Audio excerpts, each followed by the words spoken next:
जय हिंद दोस्तों। चलिए शुरू करते हैं हम लोग आज का प्रश्न। आज का प्रश्न है 13 से 16 जनवरी 2022 तक किस राज्य में 4 दिवसीय मरु महोत्सव 2022 का आयोजन किया गया है? तो यह किया गया है राजस्थान में। राजस्थान के कहाँ? तो राजस्थान के पोखरण में। राजस्थान के पोखरण में। पोखरण कहाँ? जैसलमेर में इस महोत्सव का आयोजन किया गया है। और इस महोत्सव को, यह जो मरु महोत्सव है, इसका नया नाम इस बार दिया गया है। और वह नाम क्या है? तो उस जो नया नाम दिया गया है उसका नाम दिया गया है उम्मीदों की उड़ान। उम्मीदों की उड़ान इस महोत्सव को इस बार नया नाम दिया गया है। यह महोत्सव कब स्टार्ट हुई थी? तो यह महोत्सव जो स्टार्ट हुई है 1979 से इसकी शुरुआत हुई, पहली बार इसकी शुरुआत हुई। और इसमें क्या है कि BSF भी शामिल होते हैं, ऊँट पे बैठे हुए होते रहते हैं। और यह जो है 1979 से इसकी शुरुआत हुई। पोखरण, राजस्थान पोखरण जैसलमेर में यह किया था। इस महोत्सव का नया नाम उम्मीदों की उड़ान इस बार रखा गया है। चलिए देखिए आगे हम इसके बारे में हम लोग जानते हैं। 13 से 16 फरवरी 2022 तक राजस्थान के जैसलमेर के पोखरण में 4 दिवसीय मरु महोत्सव 2022 का आयोजन किया गया। पर्यटन विभाग ने इस बार मरु महोत्सव को उम्मीदों की उड़ान का नाम दिया। सालम सागर तालाब की पाल पर आयोजित कार्यक्रम में अल्पसंख्यक मामलात, वक्फ, उपनिवेशन, कृषि, सिंचित क्षेत्र विकास और जल उपयोगिता मंत्री मोहम्मद ने झंडी दिखाकर भव्य शोभा यात्रा का भी शुभारंभ किया। उल्लेखनीय है कि 7 फरवरी 1979 को तत्कालीन मुख्यमंत्री भैरों सिंह शेखावत ने मरु महोत्सव का शुभारंभ किया। यह 7 फरवरी 1979 से इसकी शुरुआत की जा रही है। और उस समय जो मुख्यमंत्री थे वो थे भैरों सिंह शेखावत। चलिए अगला प्रश्न देखते हैं। 14 फरवरी 2022 को किसे केंद्रीय माध्यमिक शिक्षा बोर्ड का नया अध्यक्ष चुना गया? यह जो CBSE है यह किसके अधीन होता है? तो यह जो है शिक्षा मंत्रालय के अधीन होता है। यह शिक्षा मंत्रालय के अधीन होता है। और शिक्षा जो है, यह जो वर्ड है शिक्षा, यह किस सूची का विषय है? तो यह समवर्ती सूची का विषय है। पहले यह कौन सा सूची था? पहले राज्य सूची में था। अब इसको किस सूची में डाल दिया गया? समवर्ती सूची में। तो समवर्ती सूची में कब डाला गया? तो शिक्षा को 42वां संविधान संशोधन 1976 के तहत इसको राज्य सूची से समवर्ती सूची में शामिल किया गया। ठीक। अब यदि पूछे कि शिक्षा का जो अधिकार है वो मौलिक अधिकार में शामिल कब हुआ, तो चलिए इसके बारे में हम लोग आगे देखेंगे। ठीक। अभी हम लोग इसका उत्तर देखते हैं। माध्यमिक शिक्षा बोर्ड का नया अध्यक्ष किसको नियुक्त किया गया है? तो वह व्यक्ति है विनीत जोशी। विनीत जोशी को केंद्रीय माध्यमिक शिक्षा बोर्ड CBSE का नया अध्यक्ष चुना गया। चलिए आगे देखते हैं। देखिए 14 फरवरी 2022 को IAS विनीत जोशी को केंद्रीय माध्यमिक शिक्षा बोर्ड CBSE का नया अध्यक्ष नियुक्त किया गया। वह IAS मनोज आहूजा की जगह ली है, जिन्हें कृषि और किसान कल्याण विभाग में विशेष कर्तव्य अधिकारी के रूप में नियुक्त किया गया है। देखिए यह जो मनोज आहूजा थे, इन्हीं के स्थान पर अब आए हैं विनीत जोशी। ठीक। चलिए अगला प्रश्न देखते हैं।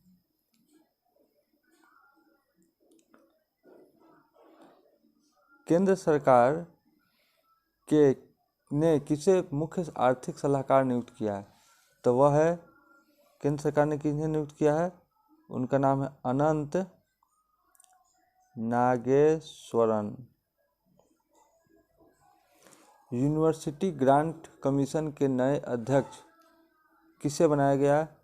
तो यूनिवर्सिटी ग्रांट कमीशन मतलब यूजीसी, यूजीसी के नए अध्यक्ष किनको बनाया गया? तो वह व्यक्ति हैं जगदीश कुमार।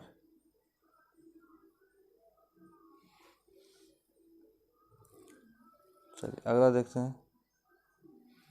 हाल ही में व्यक्तिगत श्रेणी में सुभाष चंद्र बोस आपदा प्रबंधन पुरस्कार किसे दिया गया है? तो यह दिया गया है प्रोफेसर विनोद शर्मा। प्रोफेसर विनोद शर्मा जी को दिया गया है। इसमें क्या दिया जाता है? 5 लाख रुपया दिया जाता है। कब दिया गया था? 23 जनवरी को। और 23 जनवरी को ही क्या मनाते हैं हम लोग? पराक्रम दिवस मनाया जाता है अब से। और यही 23 जनवरी को क्या है? सुभाष चंद्र बोस की जन्म दिवस भी है। नई शिक्षा नीति किस समिति की सिफारिश पर तैयार की गई? तो नई शिक्षा नीति कस्तूरी रंगन समिति की सिफारिश पर की गई। यह जो थी 1986 से लगभग 35 वर्ष बाद 2020 में आई है। यह क्या है? 10+2 जो है इसके स्थान पर क्या है? 5+3+3+4 यह अब कार्य करेगा। एक हम लोगों ने प्रश्न देखा था कि जो शिक्षा था, शिक्षा का जो अधिकार है, शिक्षा का अधिकार, इस शिक्षा के अधिकार को क्या क्या किया है? मौलिक अधिकार में शामिल किया गया है। ठीक, फंडामेंटल राइट्स मौलिक अधिकार में शामिल किया गया। तो किस अनुच्छेद में? अनुच्छेद के तहत 21(1) में इसको शामिल किया गया है। 86वां संविधान संशोधन 2002 के तहत इसको 21A में शिक्षा का अधिकार मौलिक अधिकार में शामिल किया गया है। 21A में है 86वां संविधान संशोधन 2002 में, कॉन्स्टिट्यूशन अमेंडमेंट। चलिए अगला प्रश्न देखते हैं। प्रतिवर्ष अंतर्राष्ट्रीय बाल कैंसर दिवस कब मनाया जाता है? कैंसर दिवस अलग होता है, यहाँ प्रश्न कर रहा है बाल कैंसर दिवस, तो यह मनाया जाता है 15 जनवरी को। क्या है कि इसकी शुरुआत स्टार्ट कब से हुई है? तो यह जो है स्टार्ट हुई है 2002 से इसकी स्टार्ट हुई है। और इसका थीम इस बार क्या था? इस बार का थीम था बेहतर जीवन रक्षा, इसका इस बार का थीम रहा है। ठीक, यदि पूछे अंतर्राष्ट्रीय कैंसर दिवस तब हो जाएगा 4 फरवरी। ठीक, चलिए अगला प्रश्न देखते हैं। देखिए, प्रतिवर्ष 15 जनवरी को अंतर्राष्ट्रीय बाल कैंसर दिवस इंटरनेशनल चाइल्डहुड कैंसर डे के रूप में मनाया जाता है। इस वर्ष इस दिवस की थीम बेहतर जीवन रक्षा है। और इस दिन का आयोजन बाल कैंसर के प्रति जागरूकता और सहायता उपलब्ध कराने के लिए किया जाता है। यह पहली बार वर्ष 2002 में चाइल्डहुड कैंसर इंटरनेशनल द्वारा मनाया गया था, जो 5 महाद्वीपों में 93 से अधिक देशों ने 176 माता पिता संगठनों, बच्चों के कैंसर से बचे संघों, बचपन के कैंसर सहायता समूहों और कैंसर समाजों का एक वैश्विक नेटवर्क है। चलिए अगला प्रश्न देखते हैं। अंतर्राष्ट्रीय कैंसर दिवस कब मनाया जाता है? तो यह मनाया जाता है 4 फरवरी को। 4 फरवरी को मनाया जाता है। अगला प्रश्न है, कैंसर के अध्ययन को क्या कहा जाता है? तो कैंसर के अध्ययन को कहा जाता है ऑन्कोलॉजी कहा जाता है। होप एक्सप्रेस किस राज्य से संबंध है? तो यह जो संबंध है महाराष्ट्र से संबंध है। लेकिन यह hope express mission, hope express है क्या? तो यह भी महाराष्ट्र सरकार द्वारा कैंसर के रोकथाम के लिए एक अभियान चलाया है। और इसमें क्या है, एक 3D मशीन खरीदा है कैंसर के इलाज के लिए ही। एक 3D मशीन महाराष्ट्र सरकार ने खरीदा है। भारत की देश की पहली 3D मशीन है जो महाराष्ट्र सरकार ने खरीदा है। चलिए अगला प्रश्न है, 15 फरवरी 2022 को जानी मानी शख्सियत बप्पी लाहिरी का निधन हो गया। वे थे, तो बप्पी लाहिरी तो हम सभी जानते हैं, वह एक क्या थे, सिंगर थे। इनका जन्म 27 नवंबर 1952 को होती है और इनकी मृत्यु 15 फरवरी 2022 को इनकी मृत्यु हो जाती है। देखिए अब संगीत से संबंधित एक और शख्स हैं जिनका हाल ही में निधन हुआ है, लता मंगेशकर जी। और इनको भारत रत्न कब मिला था, तो इनको 2001 में क्या मिला था, भारत रत्न सम्मान। पंडित मृत्यु महाराज, इनका भी संबंध किससे है, तो इनका भी संबंध है कथक से। इनकी भी क्या हुई है, हाल ही में मृत्यु हुई है। एक और शख्स है सोनू निगम। सोनू निगम को हाल ही में कौन सा अवार्ड दिया गया, तो इनको हाल ही में पद्म श्री अवार्ड से सम्मानित किया गया। संगीत के क्षेत्र में भारत का पहला भारत रत्न अवार्ड किसे दिया गया संगीत के क्षेत्र में, तो वह थे सुब्बू लक्ष्मी। 16 फरवरी 2022 को किसने सीड योजना शुभारंभ किया, तो वह किया डॉक्टर वीरेंद्र कुमार ने। यह सीड योजना क्या है, तो सीड यानी एस से स्कीम, SCHEME, स्कीम फॉर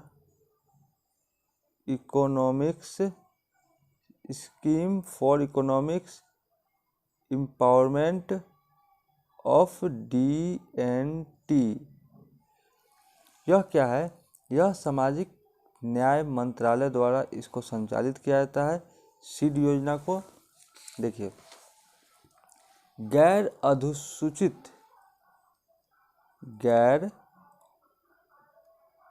अधिसूचित या समझिए बदोश, गैर अधिसूचित खाना बदोश या अर्ध घुमतू समुदाय, यानी गैर अधिसूचित खाना बदोश जीवन व्यतीत करने वाले या जहाँ तहाँ घूमने वाले समुदाय को कोचिंग, मकान और आजीविका के साधन उपलब्ध कराना तथा उनके जीवन स्तर को बढ़ाना, यह सामाजिक न्याय मंत्रालय द्वारा स्टार्ट की गई है सीड योजना। ठीक, चलिए देखिए 16 फरवरी 2022 को केंद्रीय मंत्री सामाजिक न्याय और अधिकारिता मंत्री डॉक्टर वीरेंद्र कुमार ने DNTS की आर्थिक अधिकारिता के लिए योजना seed, scheme for economic empowerment of DNTS seed का शुभारंभ किया। अगला प्रश्न है, अनुसूचित जनजाति आयोग का संबंध किस अनुच्छेद से है, तो अनुसूचित जनजाति आयोग का संबंध यह है 338A से संबंधित है। अब जब भी हम प्रश्न उत्तर में लिख गया A 338A, मतलब यह है कि यह संविधान में संशोधन हुआ है। तो यह कौन सा संविधान संशोधन हुआ है, तो यह हुआ है 89वां संविधान संशोधन, कॉन्स्टिट्यूशन अमेंडमेंट द्वारा इसको 338A में शामिल किया गया अनुसूचित जनजाति आयोग को। अगला प्रश्न है, अनुसूचित जाति आयोग का संबंध किस अनुच्छेद से है, तो वह है अनुच्छेद 338 और अनुसूचित जनजाति 338A।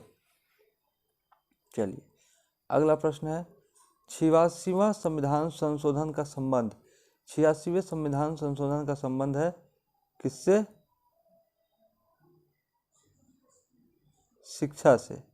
शिक्षा से जो 2002, इससे यह संबंधित है। 102वां संविधान संशोधन का संबंध यह है पिछड़ा वर्ग आयोग से इसका संबंध है। संविधान संशोधन का संविधान के किस अनुच्छेद में वर्णन है?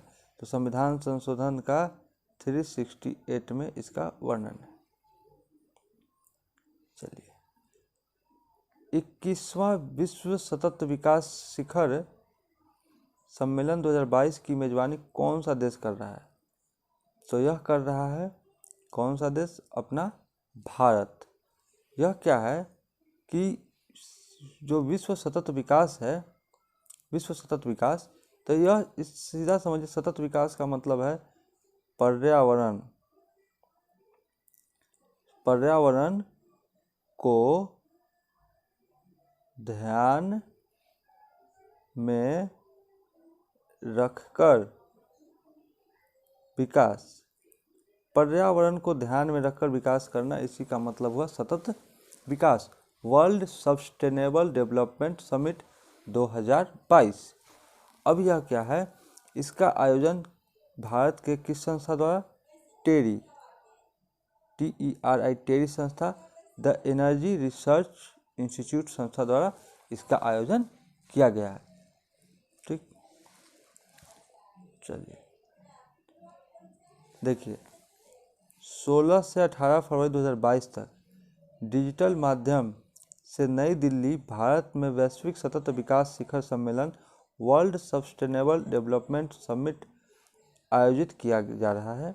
यह ऊर्जा और संसाधन संस्थान टेरी, TERI का एक वार्षिक कार्यक्रम है। वर्ष 2022 में इस शिखर सम्मेलन का 21वां संस्करण है। इस वर्ष सम्मेलन का theme towards a resilient planet ensuring A sustainable and equitable future है। प्रधानमंत्री नरेंद्र मोदी इस शिखर सम्मेलन में वीडियो संदेश द्वारा उद्घाटन दिया है वक्तव्य। चलिए अगला प्रश्न देखते हैं। सस्टेनेबल डेवलपमेंट गोल कितने हैं? तो वह है 17। कितने हैं? 17 सस्टेनेबल डेवलपमेंट गोल है, और इसको 2015 से लेकर कम से कम 2015 से शुरू हुआ है और इसको 30 तक पूरा करने का लक्ष्य रखा गया है। भारत ने कब तक शुद्ध कार्बन उत्सर्जन यानी जीरो कार्बन उत्सर्जन का लक्ष्य रखा है? 2070 तक। अगला प्रश्न, 15 फरवरी 2022 को किस IPS अधिकारी को गुरुग्राम की पहली महिला पुलिस आयुक्त नियुक्त किया गया है? तो वह है कला रामचंद्रन। कला रामचंद्रन पहली, गुरुग्राम की पहली महिला कौन? कमिश्नर। पहली महिला कमिश्नर कौन बनी है? IPS कला चंद्रन। फर्स्ट IPS कौन थी? डॉक्टर किरण बेदी। हरियाणा कैडर के IPS अधिकारी कला रामचंद्रन को 15 फरवरी 2022 को गुरुग्राम की पहली महिला पुलिस आयुक्त, पुलिस कमिश्नर नियुक्त किया गया है। IPS ऑफिसर कला रामचंद्रन KK राव का स्थान लिया है। इसके पहले कौन थे? KK राव। अगला प्रश्न, फेयरनेस गवर्नेंस पुस्तक की लेखक कौन है? तो भारत की पहली IPS, महिला IPS डॉक्टर किरण बेदी। लाल सलाम पुस्तक की लेखक ईरानी, स्मृति ईरानी। अगला प्रश्न, देविका नदी परियोजना का संबंध किस राज्य या केंद्र शासित प्रदेश से है? तो इसका संबंध है जम्मू कश्मीर से। जम्मू कश्मीर से है। इस नदी, यह जो नदी है देविका नदी, एक मिनट, हाँ, यह जो देविका नदी है, इस नदी को गंगा नदी की तरह, गंगा नदी की तरह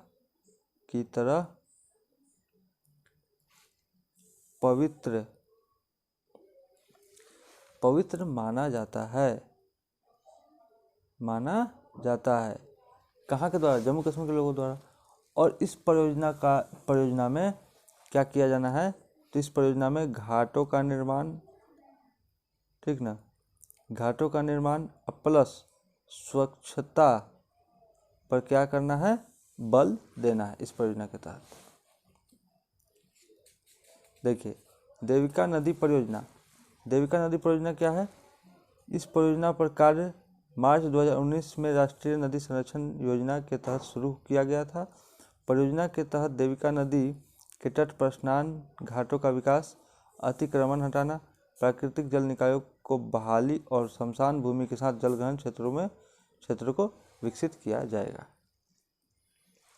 अगला प्रश्न है, हाल ही में कौन सा देश नागरिक हवाई क्षेत्र में ड्रोन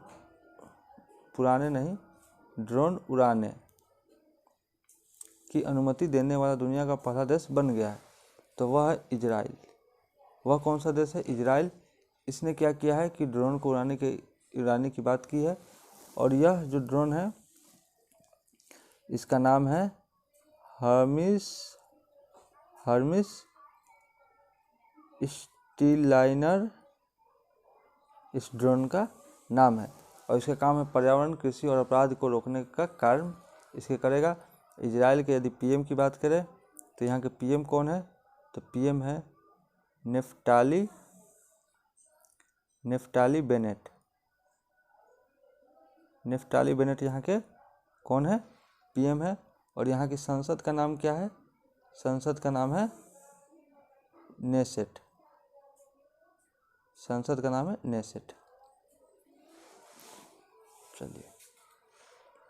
चलिए धन्यवाद।